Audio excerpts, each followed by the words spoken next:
से अत्याचार हो रहा है संविधान को मिटाने का। 2 अप्रैल का आंदोलन किस किस को याद है? हाथ खड़ा करो, हाथ खड़ा करो। याद है ना 2 अप्रैल को क्या हुआ था? हिला दिया था ना। किसकी ताकत है वो? हमारी ताकत है ना। क्या किया था? SC ST एक्ट से डरते हैं ये लोग, उसको मिटाने की कोशिश की थी और हमने दिखा दिया। एक जीती जागती कौम की मिसाल इनको हमने 2 अप्रैल 2018 में दे दी थी। तो मैं यही आपको कहती हूँ कि जब हम एक हो जाएंगे, इनकी पूरी कोशिश है। काम किसने किया आपके लिए? किसी भगवान ने नहीं किया, किसी देवी देवता ने नहीं किया। ये काम आप जिनके हाथों में आप ताकत दे देते हैं ना कलम की, एक वोट जो बाबा साहेब ने लड़ लड़ के आप लोगों को एक वोट का अधिकार दिया था, जबकि बच्चे। बहुत शुक्रिया, बड़ा ही अच्छा लग रहा है। जो मैं हमेशा, शायद प्राचा सर अच्छे से मेरी बात को समझ पाएंगे कि सर आज महिलाएं काफ़ी संख्या में हैं और महिलाओं के साथ साथ बच्चियां भी। तो मैं इसी चीज़ को देख के बहुत खुश हूँ और शुक्रिया अदा करती हूँ जो समता सैनिक दल के चीफ हैं उमेद सिंह जी का, और हमारे साथ जो मैंने जब पहली महिला पे नज़र पड़ी तो शशि विद्रोही जी, आपका भी बहुत बहुत शुक्रिया। अनीता जी, विमला जी जो मंच पे बैठे हैं, विमला जी अगर मैं सही हूँ तो ठीक है, आप सबका बहुत बहुत शुक्रिया। और जितनी भी महिलाएं बैठी हैं आप सबका तहे दिल से शुक्रिया। मैं इसलिए शुक्रिया करती हूँ कि आप यहाँ पे आए, क्योंकि बाबा साहिब ने जितना काम, बाबा साहिब को जानते हैं ना, डॉक्टर बाबा साहेब भीमराव अम्बेडकर, जितना काम उन्होंने महिलाओं के लिए किया, मतलब शायद ही हम उनका कर्जा कभी दे नहीं सकते। क्योंकि जिस तरीके से आपने भजन में भी, संगीत जब चल रहा था उसमें भी वो लाइनें थी कि धर्म का धंधा कर, ब्राह्मणवाद व्यवस्था थी तो हमारा कोई अस्तित्व ही नहीं था। तो ये था। अब हमारे बीच में आप सब जानते हैं, ये एक हस्ती बैठी है, एडवोकेट महमूद प्राचा। नाम से तो आप सब कहेंगे मुसलमान है, लेकिन ये एक ऐसे अम्बेडकरवादी, अम्बेडकर राइट जिसे हम कहते हैं, चेहरा है, जिन्होंने शायद बाबा साहिब की सिखलाइयों पे चलना, मुझे लगता है कि एक दलित समाज के होने के बावजूद भी बाबा साहिब को कैसे माना जाता है और बाबा साहिब की सिखलाइयों पे कैसे चलते हैं, अगर मैंने किसी से सीखा है तो इनसे सीखा है। एक बारी जोरदार तालियां बजाएं।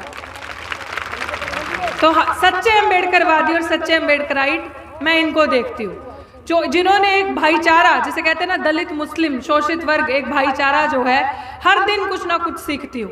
जो मेरी दिल्ली विश्वविद्यालय में एक कानूनी लड़ाई चल रही है, उस लड़ाई को कैसे मजबूत करना और मनुवाद के आगे कैसे खड़े होना, मैं इनसे सीखती हूँ। मेरे परिचय में मंच का संचालन करते हुए कहा कि शेरनी आ रही है जो दिल्ली में SC ST के लिए लड़ती है। वो शेरनी कैसे बनी? मैं, ये बच्चियां बैठी हैं ना और ये बच्चे बैठे हैं, कैसे बनते हैं शेर? एक सेकेंड, बाद में बात करेंगे ना, हम थोड़ा बोल लेते हैं। मैं ज़्यादा, सारे बच्चे ध्यान से सुनना, मैं ज़्यादा वक्त नहीं लूँगी क्योंकि मैं चाहती हूँ कि आज मैं अपना टाइम भी प्राचा साहब को दूंगी, क्योंकि मैं चाहती हूँ महमूद प्राचा जी कानून की, हमारे बाबा साहब कौन थे? कौन थे बाबा साहब? इस देश के पहले कानून मंत्री। तो कानून की सबसे ज़्यादा समझ रखने वाले कि देश में व्यवस्था क्या होती है, सिस्टम क्या होता है, कैसे चलता है, उसकी समझ वो रखते थे। तो प्राचा साहब भी उन चीज़ों की समझ रखते हैं। तो मैं चाहती हूँ अपना वक्त भी आप उन्हें सुने, मैं कुछ ही वक्त लूँगी। तो मैं, ये जो युवा बैठे हैं बच्चे आगे, अभी मंच से जब आपने सुना, इन्होंने मुझे कहा कि शेरनी आई है। क्यों कहा शेरनी? शेरनी कैसे बनते हैं? आप सवाल कैसे करते हो? सवाल, किसी ने बहुत सही चीज कही, शिक्षा वो शेरनी का दूध है जो उसे पीता है वो दहाड़ता है। जब तक हम शिक्षित नहीं होंगे, पढ़ेंगे नहीं, तब तक हम आगे बढ़ेंगे नहीं। बाबा साहिब भी ना आप जैसे बच्चे थे, ये जैसे गोलू मोलू बैठे हैं ना यहाँ पे, बाबा साहिब की फोटोज देखी है किसी ने? वैसे ही ऐसे गोलू मोलू बच्चे की तरह बाबा साहिब भी, इतना पढ़ने का जुनून था उनमें। वो भी ऐसे किसी गांव में रहते थे और पढ़ने का एक उनके अंदर बड़ा जुनून था। शिक्षा प्राप्त करने के लिए उनको घुसने, उनके साथ भी बहुत शोषण हुआ था, उनको अंदर बैठने भी नहीं देते थे विश्वविद्यालयों के।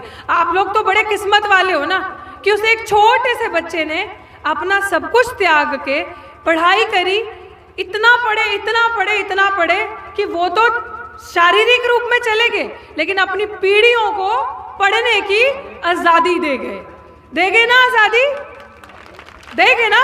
ये काम किसने किया आपके लिए? किसी भगवान ने नहीं किया, किसी देवी देवता ने नहीं किया। ये काम आपको शिक्षा का किसने दिया? डॉक्टर बाबा साहेब भीमराव अंबेडकर। और शिक्षा की पहली टीचर कौन थी? देवी, जिसे दुनिया के लिए देवी होगी, लेकिन हमारे लिए शिक्षिका पहली कौन थी? माता सावित्रीबाई फूले। कौन थी?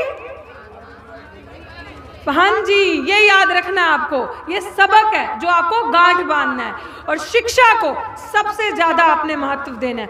परिस्थितियां कैसी भी हों, लेकिन जब आप पढ़ोगे लिखोगे तब आप सवाल करोगे, आप आगे बढ़ोगे। हर किसी को आज क्या बनना है? हमें आईएएस ऑफिसर, आईपीएस, पुलिस, ये डॉक्टर, सबको दूसरे नंबर पे बनना है। लेकिन पहले क्या बनना है? डॉक्टर बाबा साहेब भीमराव अंबेडकर। हर घर में माता सावित्रीबाई फूले पैदा होगी, बनेगी, और हर घर में अगर बच्चा है, बेटा है, तो डॉक्टर बाबा साहेब भीमराव अंबेडकर, महात्मा ज्योतिबा फूले जैसा बनेगा। बनेंगे ना हम? बनेंगे कि नहीं बनेंगे? और ये जो महिलाएं पीछे बैठी हैं, जिनसे मेरी हमेशा रंजिश होती है, आप में से कौन कौन अपने बच्चों को मंदिर भेजता है? कौन कौन भेजता है मंदिर? है? मेरा कोई गिला शिकवा थोड़ी है कि मंदिर जाना नहीं जाना, लेकिन अपने बच्चों को शिक्षा लेने के लिए विश्वविद्यालयों में भेजिए, बड़े आगे, और स्कूलों में भेजिए। पाखंडवाद से ऊपर उठाइए, क्योंकि ये शेरनी अगर आज दहाड़ती है, अधिकारों के लिए लड़ती है, क्योंकि दिल्ली विश्वविद्यालय दिल्ली में, जिनके हाथों में आप ताकत दे देते हैं ना कलम की, एक वोट जो बाबा साहेब ने लड़ के आप लोगों को एक वोट का अधिकार दिया था, जब ये बच्चे 18 साल से ऊपर हो जाएंगे ना, तब वो आपके हाथ में वोट का अधिकार आ जाएगा। और कुछ जो सत्ता में की दलाली करने वाले हमारे समाज के ही लोग हैं, दलालों को एक्सपोज करना है, जाकर सत्ता की दलाली करते हैं, उनके साथ मिल जाते हैं, उनके जैसे हो जाते हैं, वो जाकर वहां पे आपका गला काटते हैं। शिक्षा को बेच रहे हैं, शिक्षा को महंगा कर रहे हैं। क्यों कर रहे हैं बताओ? वो इसलिए महंगा कर रहे हैं ताकि आप बच्चे, आप जो देश का भविष्य हैं, दलित, आदिवासी, पिछड़ों के, मुसलमान के, माइनॉरिटीज के बच्चे आगे ना आ पाए, अच्छे विश्वविद्यालयों में ना जाएं और पढ़े ना, और रितु सिंह के जैसे आवाज ना उठाएं। ये हो रहा है, हर जगह आपका गला कट रहा है। लेकिन हमने इससे डरना नहीं है। हम वहां बैठे हैं दिल्ली विश्वविद्यालय में, हम लड़ाई लड़ने के लिए आगे बैठे हैं। लेकिन आप लोग संकल्प लो, हाथ खड़ा करो, पढ़ोगे ना? पढ़ोगे ना बच्चों? आप पढ़ाओगे ना अपनी बच्चियों को? खाली बेटों को नहीं, बच्चियों को भी पढ़ाओगे ना? बनाओगे ना? आगे बड़ा अफसर बनेगा ना? तो दिल्ली यूनिवर्सिटी में आपकी प्रोटेक्ट करने के लिए, आपकी लड़ाई के लड़ने के लिए हम बैठे हैं। एडवोकेट महमूद प्राचा जी हैं, समता सैनिक दल के चीफ उधम सिंह जी, उधम गौतम जी, ये सब बैठे हैं। हम लोग आपकी लड़ाई लड़ने के लिए दिन रात बैठे हैं। सबने कहा, बहुत बहुत शुक्रिया। 15 अगस्त को हमारा देश स्वतंत्र हुआ था, पता है ना? 15 अगस्त को क्या होता है? स्वतंत्रता दिवस मनाते हैं। और 26 जनवरी को क्या होता है जो है अभी? हाँ, जब देश में हमारा कानून लागू हुआ था। और वो जो कानून है, जो कॉन्स्टिट्यूशन है, जो संविधान है देश का, वो किसने बनाया है? बाबा साहेब डॉक्टर भीमराव अंबेडकर ने। रोज ये आप पाठ करोगे, रोज पढ़ोगे। उसी संविधान के अंदर बाबा साहेब ने हमें हमारे अधिकार दिए हैं। हमारा मतलब बाबा साहेब ने इंश्योर किया है कि हम आगे बढ़ सकते हैं, पढ़ सकते हैं, लिख सकते हैं। हमारे साथ अगर कोई भेदभाव होता है तो हम उस अन्याय के खिलाफ मिलकर अपनी आवाज उठा सकते हैं। उठा सकते हैं कि नहीं उठा सकते? उठा सकते हैं। और दूसरी चीज, हमें कोई भी गलत तरीके से, ये गांव वाले लोग भी जो बैठे हैं और ये जो बच्चे भी बैठे हैं, अगर हमें कोई दबाने की कोशिश करता है ना, ये सोचता है कि ये तो दबे कुचले समाज के लोग हैं, तो इस देश में कानून है। उस इंसान को, जो प्राचा सर हमें हमेशा सबक सिखाते हैं कि ये सब खाकी वर्दी में, चाहे कोई आईएएस है, आईपीएस है, चाहे कोई मंत्री है, ये सब हमारे नौकर हैं। नौकर कैसे बच्चों? पब्लिक सर्वेंट क्या होता है? सब बताएं आप भी मुझे। वो सब जो उस जगह पे बैठे हैं, हमारी सेवा के लिए बैठे हैं। बैठे हैं कि नहीं बैठे हैं? वो सब लोग हमारी सेवा के लिए बैठे हैं। तो आप लोगों को अगर कोई डराने, धमकाने के, आपके हक छीनने की कोशिश करे, तो उसको उसकी हैसियत दिखाना बहुत जरूरी है कि तुम लोग हमारी सेवा के लिए यहाँ पे आए हो। और यही कोशिश करें। मैं ज्यादा वक्त नहीं लूंगी। मेरा परिचय ये है कि मैं पीछे से पंजाब से हूँ। मेरा जन्म एक सिख परिवार में हुआ। अमृतसर से मेरे माता पिता हैं। सिख धर्म, इस समय सिख परिवार के लोग, मैं चाहती हूँ कि प्राचा सर भी इस पे थोड़ा सा लाइट रखें। और मैं समता सैनिक दल, जो एक बाबा साहब का बनाया हुआ संगठन है, इसके पदाधिकारियों से मैं एक विनती करना चाहूँगी कि हमारे साथ हमेशा एक मिनॉरिटी होने के नाते, एक दलित समाज के होने के नाते हमेशा पता अत्याचार होते आया, धक्का होते आया है। अगर आज आप इस देश की कोई भी जेल उठाकर देख लो, कोई भी जेल उठा लो, रैंडमली कोई जेल उठा लो, अगर आप उसमें 5 कैदी सिलेक्ट करोगे ना, तो वो 5 कैदी कौन नजर आएंगे?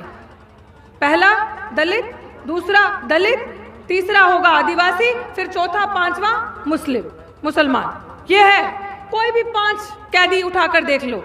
क्यों है ऐसा? नहीं, उन्होंने, अगर आप देखोगे तो उन्होंने कोई गुनाह भी नहीं किया, उन्होंने कोई गुनाह नहीं किया।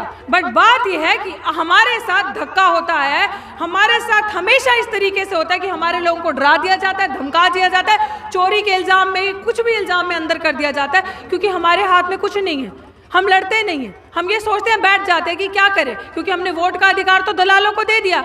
इसी तरीके से पंजाब में भी हम लोगों ने, मैं बोल रही हूँ आप सबको, एक मोर्चा लगाया हुआ है। हमारे जो, हमने तो वहाँ पे लगाया कि जो सिख कौम के जो सूरमे थे, जो वॉरियर्स थे, जिन्होंने लड़ाई लड़ी कौम के लिए, जो शोषित वर्ग के थे या जो दलित समाज के थे, उन लोगों को आज उम्र कैद कितने साल की होती है? उम्र कैद कितने साल की होती है कानून के हिसाब से सर? 14 साल की होती है। लेकिन उन लोगों को जो जेल के अंदर हैं, हमारे बैठे हुए हो गए 27 साल, 28 साल, 35 साल, ये रिकॉर्ड पे है, लेकिन सरकार छोड़ती नहीं है।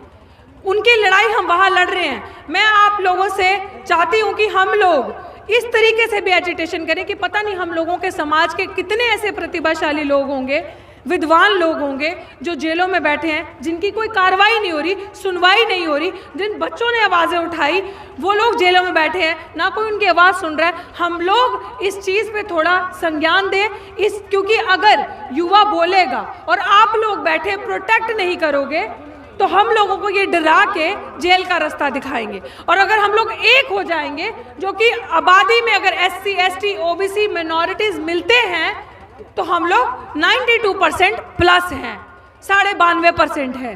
तो आप ये सोचिए कि अगर हम लोग एक हो जाएंगे तो हम लोग क्या नहीं कर सकते, क्योंकि ये संसद आवारा हो चुकी है। तो लोहिया जी ने कहा था, जब संसद आवारा हो जाती है तो सड़कें सुनसान नहीं रहनी चाहिए। तो मेरी आप लोगों से ये गुजारिश है कि आप लोग यूपी के बाहर भी थोड़ा देखें, जो पढ़े लिखे लोग हैं वो औरों को जागरूक करें, और जो जेलों में भी हमारे लोग बैठे हैं, पुलिस से डरना नहीं है, आवाज़ उठानी है, वो हमारे नौकर है, वो भी आवाज़ उठाएं। तो जो जेलों में हमारे लोग बिना किसी जुल्म के सज़ा भुगत रहे हैं, उनके लिए भी हम आवाज़ उठाएं, उन्हें भी बाहर निकालें, जिस तरीके से हमारे साथ ये धक्का हो रहा है। और मैं बस अंत में यही कहना चाहूँगी, जो बच्चे मेरे सामने बैठे हैं, बहनें, माएँ, अंधविश्वास से ऊपर उठो, अपने बच्चों को जितना पढ़ा सकते हो उतना पढ़ाओ, क्योंकि शिक्षा ही समाधान है। और हम जिस तरीके से अत्याचार हो रहा है संविधान को मिटाने का, 2 अप्रैल का आंदोलन किस किस को याद है? हाथ खड़ा करो, हाथ खड़ा करो। याद है ना 2 अप्रैल को क्या हुआ था? हिला दिया था ना। किसकी ताकत है वो? हमारी ताकत है ना।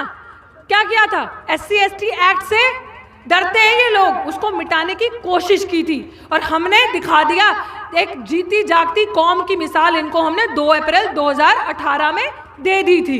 तो मैं यही आपको कहती हूँ कि जब हम एक हो जाएंगे, इनकी पूरी कोशिश है संविधान को खत्म करने की, लेकिन इनकी औकात नहीं है।